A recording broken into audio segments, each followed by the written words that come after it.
Donc déjà, bonjour à toutes et à tous. Permettez-moi d'adresser aux camarades militants de la CGT, de la CEITA et aux autres camarades de la CGT les salutations fraternelles de la direction confédérale et de son soutien dans la lutte que vous menez aujourd'hui. Depuis la première crise pétrolière, nous sommes confrontés à un cercle vicieux de récession, de désindustrialisation, d'attaque des acquis sociaux au profit d'une meilleure rémunération du capital. Nous vivons depuis le début du XXIe siècle un moment de basculement. Le libéralisme, doctrine majeure depuis la révolution industrielle, s'est construit en liant le libéralisme économique au libéralisme politique. En expliquant que la démocratie de marché était la garantie de la démocratie, que l'économie de marché, était la démocratie, le capitalisme a discrédité le communisme sur cette question. Maintenant que le mur de Berlin est tombé, la caution démocratique n'est plus nécessaire. Aujourd'hui, non seulement l'économie de marché ne garantit en rien la démocratie, mais le marché est son premier adversaire. L'ensemble des champs d'intervention citoyens, qu'il s'agisse du champ politique comme du champ de la démocratie sociale au sein de l'entreprise, ne cesse d'être attaqué car jugé comme un frein à la liberté du business. Le résultat ne se fait hélas pas attendre. Nombre de pays sont impactés par une montée significative des populismes, des politiques racistes, xénophobes, excluant les individus en fonction des critères établis.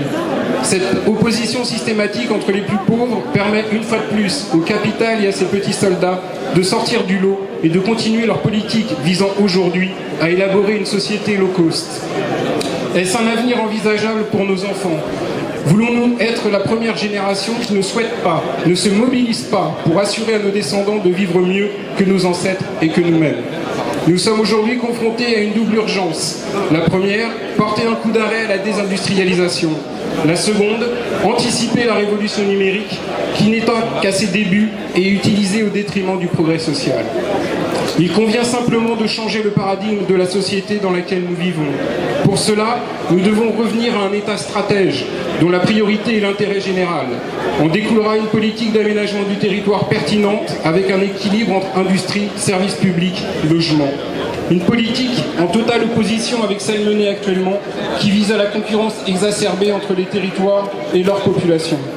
Cet État stratège aura une autre vision de l'utilisation de l'argent public, car ceux qui nous expliquent qu'il n'y a plus d'argent dans les caisses de l'État sont les mêmes qui refusent un contrôle de l'utilisation des deniers publics au travers du crédit impôt recherche ou du crédit impôt pour la compétitivité et l'emploi. Entre 2013 et 2017, ce sont plus de 88 milliards d'euros d'aides publiques accordées au titre du CICE qui ont été données aux entreprises. Pour quel résultat ?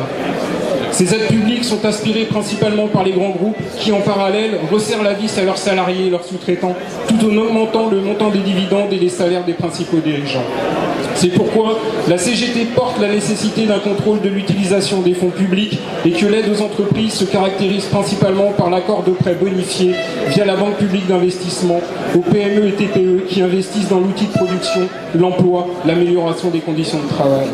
En parallèle, le législateur doit œuvrer à la définanciarisation de l'entreprise et sécuriser sa pérennité en dotant cette structure d'une reconnaissance juridique différente des actionnaires.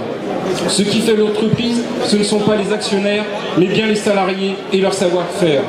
Il faut enrichir les droits d'intervention des salariés et des instances représentatives du personnel dans les domaines de la santé et de la vie au travail, mais aussi sur les questions de stratégie pour stopper toutes les opérations d'ingénierie financière néfastes pour les salariés, les sous-traitants, mais aussi le tissu économique local.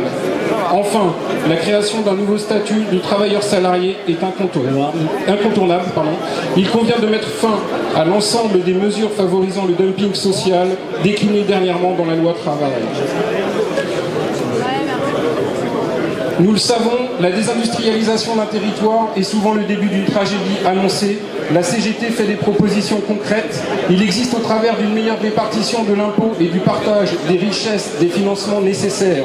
Nous devons porter haut et fort ces éléments au débat, car sur le fond, cette reconquête est celle du travail, qui pour beaucoup de nos collègues est aujourd'hui un lieu de souffrance et de déni massif de leur rapport tant professionnel qu'humain. Il s'agit d'une mise en perspective. Les salariés ne se mobiliseront pas pour un statu quo douloureux, mais pour regagner en qualité de travail, en liberté et en dignité professionnelle. C'est tout le sens de la campagne lancée par la CGT sur la sauvegarde de l'industrie et des services publics. C'est tout le sens de la campagne que vous menez aujourd'hui avec cette manifestation.